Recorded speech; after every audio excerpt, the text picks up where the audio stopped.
বড় বৃক্ষে তলে বলতে হলো ডাকে লাগে বলে আচ্ছা আরে দেখো 4 দিন ভ্রমণ করার পরে এসে গেছি বড় বৃক্ষে তলে এই বড় বৃক্ষে সুন্দর ছায়া আরে পূবে এবং সুন্দর হাওয়া আমাকে শুধু বলতে লাগছে এই বড় বৃক্ষের তলে আমি কিছুক্ষণ বিশ্রাম থাকবো এরপর বিশ্রাম ত্যাগ করে আমার চম্পা নগরের দিকে রওনা হয়ে যাব আচ্ছা আচ্ছা তো এখন এদিকে বিশ্রাম করব দেরি করব তোমাকে করতে আচ্ছা এখন সাধু বললে লাগা ভাবলো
যখন কালে সাধু গড়াইতে লাগিল আরে কল্লাসের পদ্মাবতী মনে মনে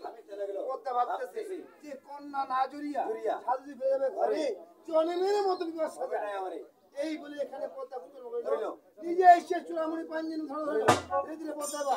লেঙ্গা সাথে ডাকে লেঙ্গা করে এখানে কন্যার অনুসন্ধান দিয়ে দিল লেঙ্গাকে দিয়ে দিল আচ্ছা বলেছিল ওই চূড়ামণি পাঞ্জিন যে কন্যা পরীক্ষা হবে তোমাদের 6 কোটি টাকা জলে এখানে পঞ্চশীল আসবে সিনার করতে সতী পরীক্ষায় পরীক্ষিত করতে হবে তো পরীক্ষাটা কিভাবে হবে আচ্ছা তবে উড়ে যাবে বড়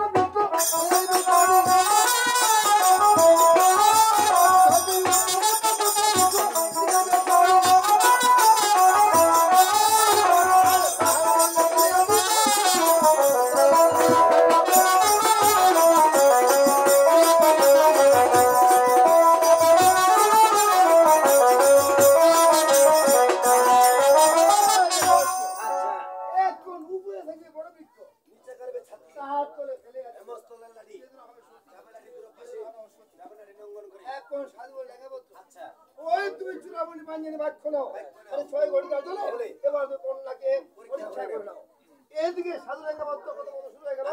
অপর দিকে পদ্মা বুদ্ধি মনে মনে ভাবতে লাগলো পদ্মা ভাবতেছে যে আমি কন্যার সন্ধান দিয়ে এসেছি ওই সাধু আর লেঙ্গা বদ্ধ আচ্ছা এখানে 6 বর্গের কন্যা পরীক্ষা হবে যদি বেহুলাকে পড়াতে না পারি আমাদের কন্যা পরীক্ষা হবে না পরীক্ষা না হলে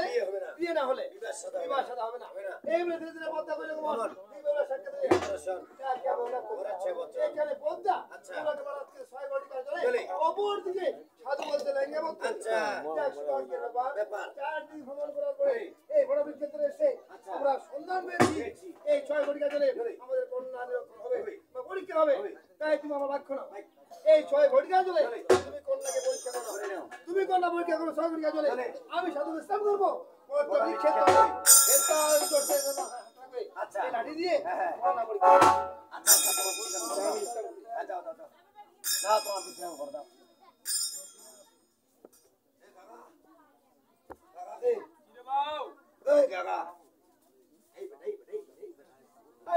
বেটা প্রতিবন্ধী নাকি রে বেটা এটা না হওয়া পারি না বেটা